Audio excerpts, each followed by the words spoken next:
പൗലോസ് റോമാക്കാർക്ക് എഴുതിയ ലേഖനം 8-ാം അധ്യായം. ആത്മാവിലുള്ള ജീവിതം.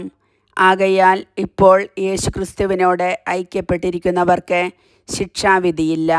എന്തെന്നാൽ യേശുക്രിസ്തുവിലുള്ള ജീവാത്മാവിൻ്റെ നിയമം നിന്നെ പാപത്തിൻ്റെയും മരണത്തിൻ്റെയും നിയമത്തിൽ നിന്ന് സ്വതന്ത്രനാക്കിയിരിക്കുന്നു.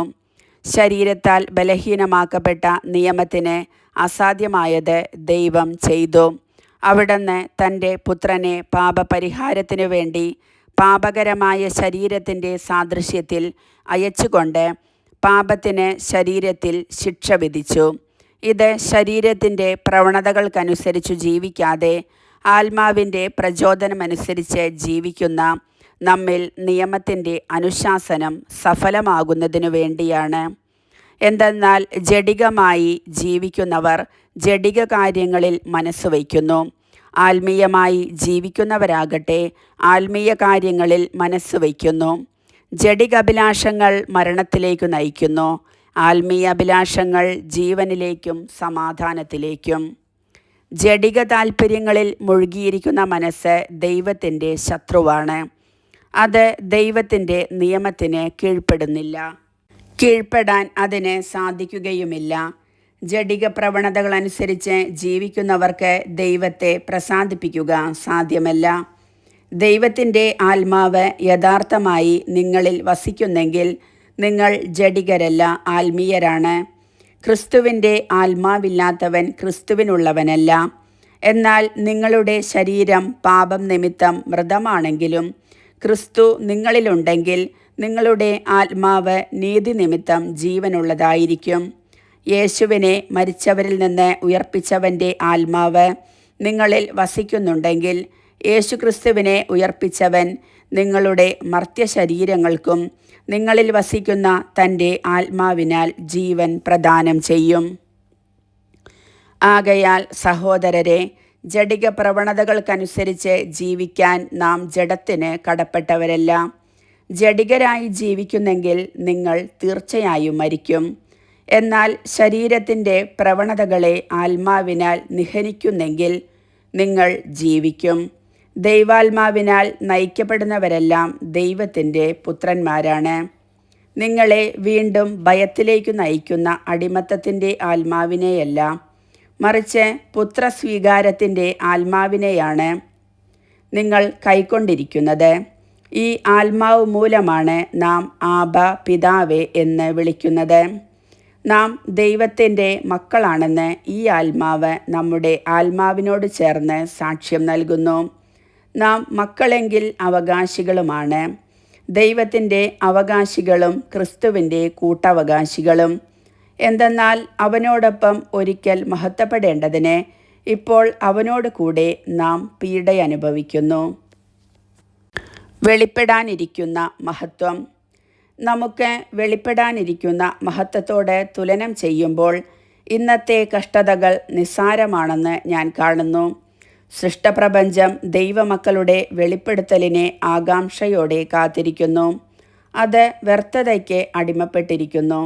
സ്വന്തം ഇഷ്ടത്താലല്ല, പ്രത്യാശ കൊടുത്ത് അതിനെ അധീനമാക്കിയവൻ്റെ അഭീഷ്ടപ്രകാരം സൃഷ്ടി ജീർണതയുടെ അടിമത്തത്തിൽ നിന്ന് മോചിതരാകുകയും ദൈവമക്കളുടെ സ്വാതന്ത്ര്യം പ്രാപിക്കുകയും ചെയ്യും. സമസ്ത സൃഷ്ടികളും ഒന്നു ചേർന്ന് ഇതുവരെയും ഈറ്റുനോവ് അനുഭവിക്കുകയും നെടുവീർപ്പിടുകയും ചെയ്യുന്നു എന്ന് നമുക്കറിയാം. സൃഷ്ടി മാത്രമല്ല, ആത്മാവിൻ്റെ ആദ്യഫലം ലഭിച്ചിരിക്കുന്ന നാമും നമ്മുടെ ശരീരങ്ങളുടെ വീണ്ടെടുപ്പാകുന്ന പുത്രത്വലബ്ധി പ്രതീക്ഷിച്ചുകൊണ്ട് ആന്തരികമായി വിലപിക്കുന്നു.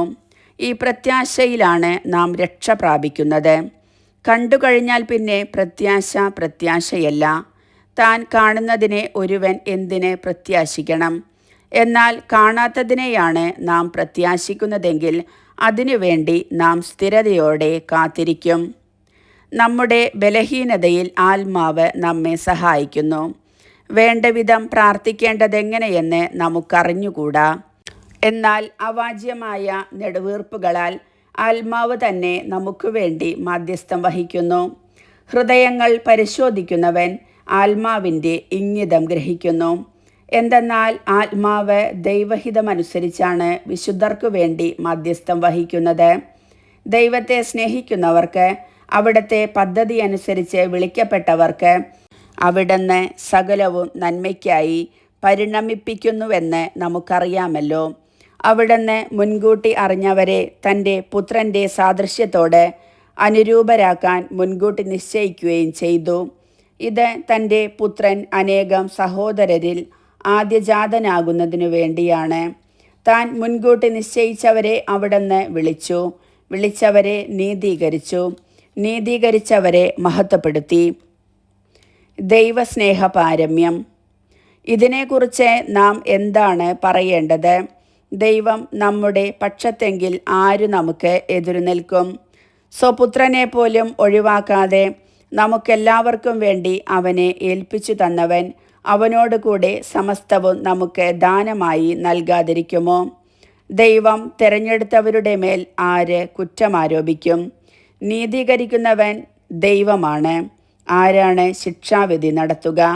മരിച്ചവനെങ്കിലും ഉദ്ധാനം ചെയ്തവനും ദൈവത്തിൻ്റെ വലത്തുഭാഗത്തിരുന്ന് നമുക്ക് വേണ്ടി മധ്യസ്ഥം വഹിക്കുന്നവനുമായ യേശുക്രിസ്തു തന്നെ.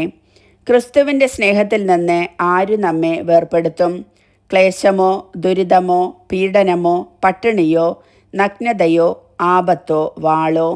ഇങ്ങനെ എഴുതപ്പെട്ടിരിക്കുന്നു, നിന്നെ പ്രതി ഞങ്ങൾ ദിവസം മുഴുവൻ വധിക്കപ്പെടുന്നു, കൊലയ്ക്കുള്ള ആടുകളെ പോലെ കരുതപ്പെടുകയും ചെയ്യുന്നു. നമ്മെ സ്നേഹിച്ചവൻ മുഖാന്തരം ഇവയിലെല്ലാം നാം പൂർണ്ണ വിജയം വരിക്കുന്നു. എന്തെന്നാൽ മരണത്തിനോ ജീവനോ ദൂതന്മാർക്കോ അധികാരങ്ങൾക്കോ ഇക്കാലത്തുള്ളവയ്ക്കോ വരാനിരിക്കുന്നവയ്ക്കോ ശക്തികൾക്കോ ഉയരത്തിനോ ആഴത്തിനോ മറ്റേതെങ്കിലും സൃഷ്ടിക്കോ നമ്മുടെ കർത്താവായ യേശുക്രിസ്തുവിലൂടെയുള്ള ദൈവസ്നേഹത്തിൽ നിന്ന് നമ്മെ വേർപെടുത്താൻ കഴിയുകയില്ലെന്ന് എനിക്ക് ഉറപ്പുണ്ട്. കർത്താവിൻ്റെ വചനം.